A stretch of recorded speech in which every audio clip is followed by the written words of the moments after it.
buenos días a todas y a todos. Estoy muy consciente de que el título de mi ponencia es ambicioso: otra economía para otra civilización. Y creo que necesariamente tenemos que ser ambiciosos, como son los amigos y las amigas del Proyecto ALICE, encabezados aquí por Boaventura de Sousa Santos. Tenemos que comenzar a pensar en otros mundos posibles, diferentes, democráticos, sostenibles y respetuosos. Tenemos que comenzar a cambiar lo que estamos viviendo a partir de esas reflexiones, llenas de ambición, pero de realismo. Mi presentación la voy a dividir en tres partes. La primera, algunas reflexiones rápidas, algunas cifras sobre cuál es la realidad del mundo que vivimos en la actualidad. El mundo entre comillas. Este mundo propio de un sistema de valores, de una civilización, como decía Joseph Schumpeter, la civilización de la desigualdad, el sistema capitalista. Ese es el mundo en el que vivimos. En segundo lugar, quiero plantear algunas reflexiones muy rápidamente, a pesar de que sería el tema de fondo, del mundo en el cual quiero que vivan mis nietos y mis nietas. Ese otro mundo posible, diferente y mejor para todos y para todas. Y en tercer lugar, algunas ideas para provocar la discusión y el debate con miras a construir esa otra economía para otra civilización. Y hacerlo no desde la lógica del enemigo, porque terminaremos pensando y actuando como el enemigo, como bien se anotó hace 2 días, sino desde lógicas diferentes, desde prácticas diferentes que existen a lo largo del mundo. Desde ese escenario también tenemos que dar respuestas a los temas concretos de ahora, asumir el presente bajo protesta como un paso para la construcción de una utopía que sea viable y posible. Y eso se hará en procesos de transición largos y difíciles. No se los puede improvisar. Hay que comenzar a caminar desde ahora, conscientes de que lo haremos inicialmente dentro de la lógica del propio sistema que tenemos necesariamente que transformar. Algunas cifras del mundo en que vivimos. En términos ambientales, creo que para todos nosotros es conocido que los pronósticos son cada vez más seguros de lo que se avisora o de lo que ya estamos viviendo en términos de crisis ambiental. Desde aquellas primeras advertencias de 1972 en el informe de Meadows o el informe del Club de Roma hasta la realidad han pasado muchas cosas y estamos cada vez más convencidos de que los temas ambientales nos afectan a todos y que merecen respuestas globales, no solo locales y nacionales, sino globales. Sabemos también que los problemas son cada vez más complicados, los efectos aparecen cada vez con una mayor velocidad. Veía un último informe de la situación del aire en las ciudades. El 90% de las ciudades en el mundo tienen el aire contaminado y solo el año pasado ya se produjo la muerte de 2.600.000 personas por esas causas. Podíamos también anotar que los resultados son cada vez más catastróficos, y no solo en el sur global, sino en el norte. Estamos viendo cómo en los Estados Unidos, desde la Casa Blanca o recientemente en la Unión Europea, aparecen informes que les dicen a estos países, a estos pueblos, que las amenazas de los problemas ambientales son reales y que tienen que prepararse. En Europa, leí en estos mismos días, hay un informe que ya anticipa lo que significará el calentamiento de la Tierra para los países europeos. En la última parte de este siglo tendrán que destinar al año cerca de 190.000 millones de euros, lo que representa la quinta parte del Producto Interno Bruto de España. Esto es la realidad ambiental, que no quiero ampliarla porque creo que todas y todos conocemos con detalle. Habría que entrar en un segundo punto de nuestro mundo. Nuestro mundo se caracteriza por avances tecnológicos increíbles, fascinantes.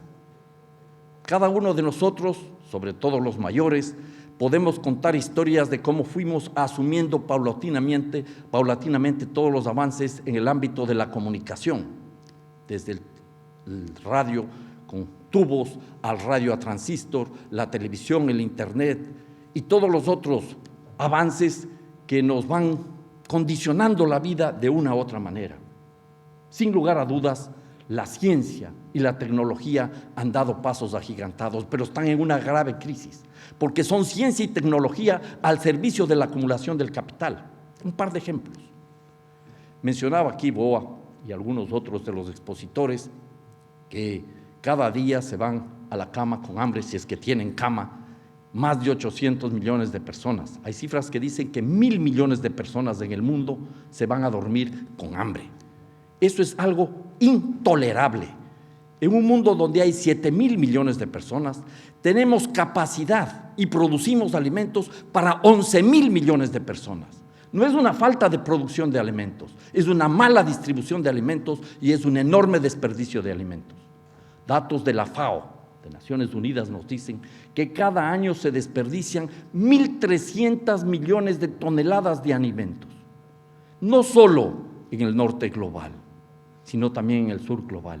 En el norte, 670 millones de toneladas. En el sur, 640 millones de toneladas de alimentos. Un dato que me pareció realmente espantoso. En los Estados Unidos, el 40% de los alimentos que se compran van a la basura sin siquiera haber sido desempacados. En Europa, la cifra es un poco menos alarmante, 30%. Y estamos viendo que en este mundo, donde hay avances tecnológicos importantes, estamos muy preocupados en alimentar automóviles y no en alimentar a los seres humanos. Estoy pensando en los agrocombustibles que reciben atención incluso en los gobiernos progresistas de nuestra región. Y vemos que hay avances tecnológicos que comenzamos a asumirlos como indispensables, cuando en la práctica, con otra lógica de utilización de las tecnologías, podríamos tener respuestas más interesantes.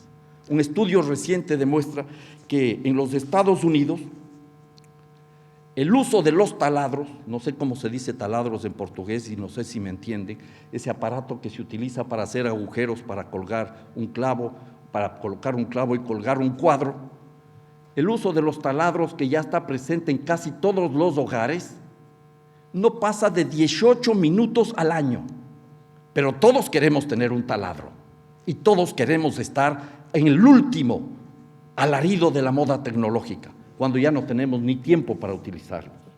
Y los problemas sociales son evidentes. 85 personas, 85 individuos, no empresas, tienen una riqueza acumulada, combinada la riqueza de estas personas, superior al ingreso anual de 1.700 millones de personas en el mundo, más que la población de China. Es un informe de Intermon Oxfam. 15 de esas personas tienen una riqueza que supere el ingreso anual de todos los habitantes al sur del Sahara, en África. 3 de esas personas, y en este caso en su mayoría casi solo hombres, porque hay no solo una inequidad social en términos ámbitos, sino una inequidad de género, 3 personas controlan una riqueza que supera el Producto Interno Bruto de los 48 países más pobres del planeta. Ese es el mundo en que vivimos. Y podríamos ir analizando en otros países, porque dirán, eso está a nivel de la visión norte-sur, de la inequidad, que es cada vez mayor. En los países ricos, la situación no es mejor. Les voy a dar apenas un ejemplo. En el país de los inventores de la economía social de mercado, Alemania, que creemos que es una potencia económica y que todos tratan de imitarla. El 10% más rico de los alemanes y de las alemanas controla más del 53% de todos los activos, más del 53% de todos los activos. Y el 50% de todos los alemanes, que mañana estarán atentos al partido de fútbol, donde van a perder, el 50% controla menos del 1% de todos los activos. Austria, la situación es peor. El 10% controla más de las 2/3 partes de los activos. Y así podríamos ir viendo. En los Estados Unidos, en los últimos 20 años, en las últimas 2 décadas, el incremento de los ingresos se distribuyó de una manera tremendamente concentrada. Todos los ingresos acumulados en los Estados Unidos en los últimos 20 años se distribuyeron en un 75% para el 10% más rico. Pero 60 puntos de esos 75 fueron al 1% más rico. Y esta es una realidad que no puede quedar al margen. No se trata solo de la acumulación desde el lado de la producción, sino desde el lado de la especulación. El capitalismo, y eso lo sabemos desde Carlos Marx, se alimenta produciendo o especulando. El capital requiere acumular y lo hace de una u otra manera. Recomiendo leer el tercer tomo del Capital, sobre todo el capítulo 25, cuando habla de crédito y capital ficticio, donde Marx cita a un banquero, un señor Gilbert, que dice que en economía capitalista, en empresa capitalista, no se puede determinar con claridad dónde termina la fase de producción y empieza la fase de especulación. Les podría dar muchas cifras al respecto, pero les doy apenas una sola. Al día se mueve en el mercado de divisas, compra-venta de divisas, una cantidad increíble. 5.3 billones de dólares, millones de dólares, 5.3 millones de dólares, en su mayoría atados a las lógicas especulativas. A mí no me dice absolutamente nada a primera vista 5.3 billones de dólares, pero para que tengan una idea, todo el proceso de reunificación de Alemania significó un costo de 2 billones de euros. Al día se mueve mucho más de lo que los alemanes invirtieron en su reunificación. Esta es una realidad perversa. Y para pensar en nuestro mundo, ¿cuántos de nuestros gobiernos progresistas hablan del socialismo del siglo XXI y lo que buscan es ampliar su frontera extractivista para sacar oro que tiene un costo social y ambiental enorme para ponerlo en la superficie y que en gran medida ese oro vuelve nuevamente al subsuelo de los bancos en donde sirve para sostener el capitalismo especulativo mundial. Apenas 10% del oro que extraemos sirve para fines industriales. Ese es el mundo en que vivimos. Y aquí podría decir, tomando las palabras de Hannah Arendt, cuando estaba preocupada viendo el juicio a los nazis, a los caudillos nazis que iban a ser encausados, que fueron encausados en Israel, que no solo que hay una banalización del mal, sino una banalización de la realidad. Y la pregunta que nos tenemos que hacer es, ¿dónde y cómo detenemos los circuitos del capital? Tomando las palabras de Boaventura. Y en ese contexto, atento de que las cosas no cambian de la noche a la mañana, entraría al segundo punto, donde doy apenas un par de ideas gruesas. Tenemos que imaginarnos otros mundos. Y voy a citar aquí una frase de Umberto Eco en su libro Baudolino. Ya lo ves, señor Nicetas, dijo Baudolino. Cuando no era presa de las tentaciones de este mundo, dedicaba mis noches a imaginar otros mundos, un poco con ayuda del vino y un poco con ayuda de la miel verde. No hay nada mejor que imaginar otros mundos para olvidar lo doloroso que es el mundo en que vivimos. Por lo menos así pensaba yo entonces, dice Baudolino. Todavía no había entendido que imaginando otros mundos se acaba por cambiar también este. Y la tarea entonces, segundo punto de mi intervención, es imaginar otros mundos, recuperar la vocación utópica de futuro. Y allí, ya en este mundo actual, hay muchas opciones. No se trata solo de recurrir al conocimiento de grandes expertos, a grandes foros mundiales, a grandes encuentros internacionales, sino de ver lo que existe en otras partes, marginadas, ocultadas, olvidadas. Hay valores, hay reflexiones, hay prácticas. Nuestros países, con el summa causai o buen vivir, con el summa camaña o vivir bien, con el ñandareco o buen vivir o vivir bien, tienen propuestas muy concretas de vida que han sido marginadas y que no las hemos integrado adecuadamente. Desde esa perspectiva nosotros tenemos todo lo que representa el buen vivir o summa causae, todo lo que representa en África la filosofía del Ubuntu, todo lo que significa en África, por ejemplo, un término similar al del buen vivir, el Maisha Mazuri en Swahili, o lo que habla Vandana Shiva, la civilización de la selva, o podríamos recuperar también de Gandhi el Svadeshi, o hablar de en Europa, las propuestas de Pierre Rabhi cuando habla de la frugalidad feliz. Yo creo que es muy importante entonces hacer realidad una tarea de recuperar, como hace el proyecto ALIS, todas esas experiencias para la construcción desde realidades concretas, otros mundos posibles, donde realmente quepan otros mundos a partir de principios de dignidad, de igualdad y de justicia. Porque en el mundo actual quepan también otros mundos, caben también otros mundos, pero a partir de principios de injusticia, de indignidad, de desigualdad. Y eso es lo que hay que cambiar. Hay experiencias concretas, hay valores, hay prácticas. Pero eso implica tener conciencia de que hay otras formas de hacer economía.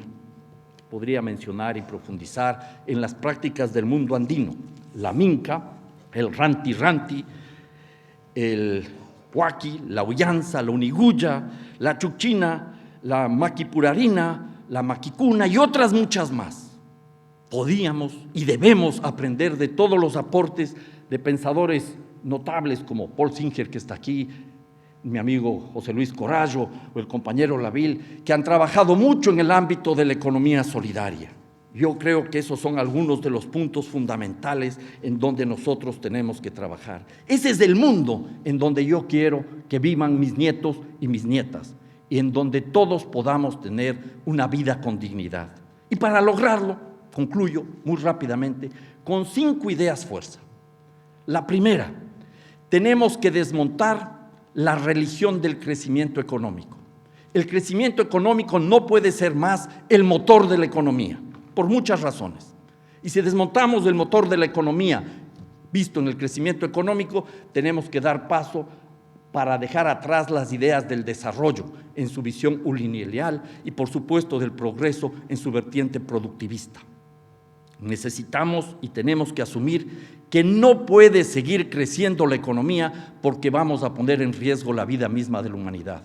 Un economista inglés, Kenneth Boulding, dice que no se puede sostener el crecimiento económico permanente en un mundo con límites finitos, que sostener eso es propio de locos y de economistas, mucho más grave si los economistas están locos.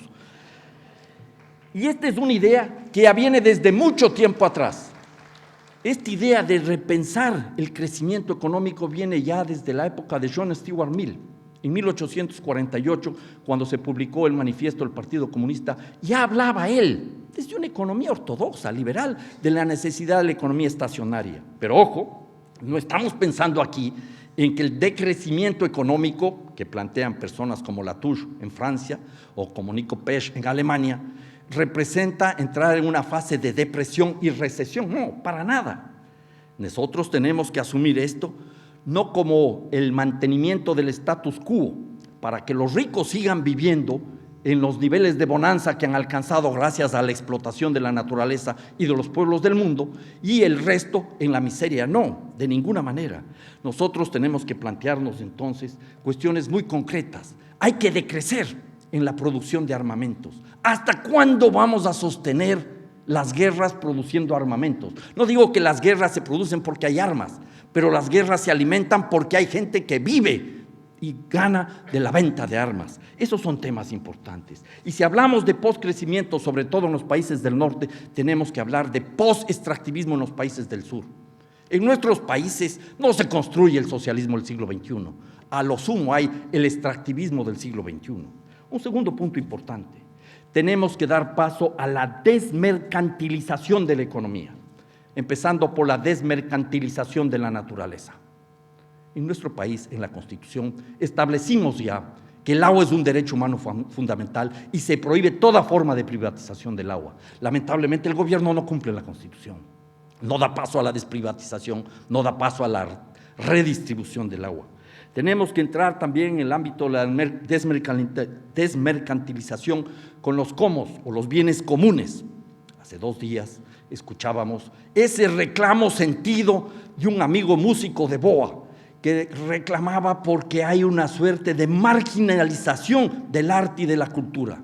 Si no está dentro de la cadena de valor de las empresas musicales, no hay posibilidad para hacer arte. Hay que desmercantilizar el arte, hay que desmercantilizar la naturaleza, hay que acabar con la lógica especulativa. Tengo muchas ideas al respecto.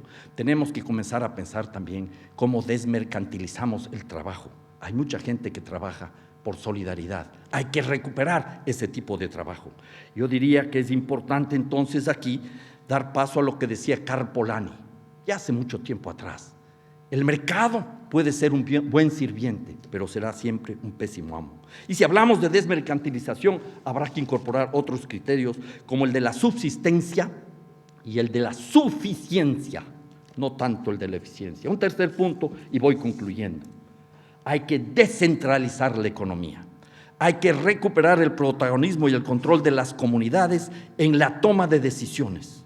Hay que hacer realidad la participación de la ciudadanía, de los pueblos y de las comunidades.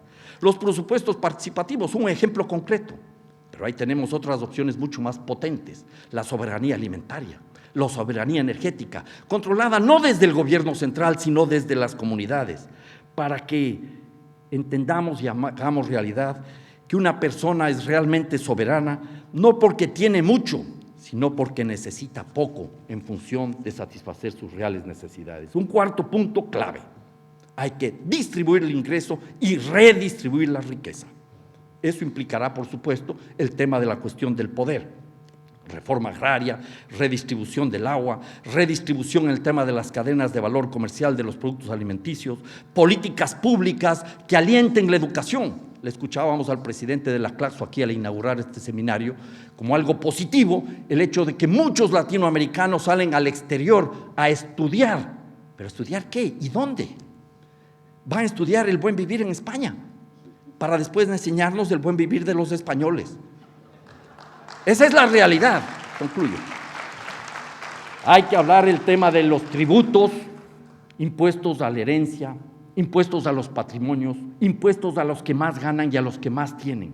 Hay que redistribuir el pastel, pero hay que construir otro pastel, porque no se trata de seguir pensando como los enemigos, pensando que las cosas van a mejorar haciendo más de lo mismo. Eso es una estupidez, decía mi tocayo Einstein, Albert Einstein. En este contexto, y para terminar, un quinto punto básico y fundamental, el que tiene que ver con, ya se me perdió la hojita, con la democratización, no solo de la democracia, sino la democratización de la economía. Y eso pasa por repolitizar la economía. No podemos creer que la economía es simplemente una tarea de técnicos y expertos, que es la forma más perversa de hacer política. Y eso nos invita también a la descolonización y a la despatriarcalización de la economía. Habría muchas otras cosas más que decir. Con estos 5 puntos básicos, lo que quiero simplemente es invitarles a discutir, invitarles a debatir. Y eso tenemos que hacerlo con mucha humildad cuando presentamos nuestras ideas, con mucho respeto para saber escuchar, no solo oír, escuchar lo que los otros proponen y los otros dicen, y con mucha alegría. A mí no me interesa, les soy absolutamente franco, que el miedo cambie de bando. Además, yo creo que el miedo siempre será un mal consejero. A mí lo que me interesa es que volvamos a tener esperanza para hacer realidad el cambio del mundo. Y eso implica siempre más democracia, nunca menos. Muchas gracias.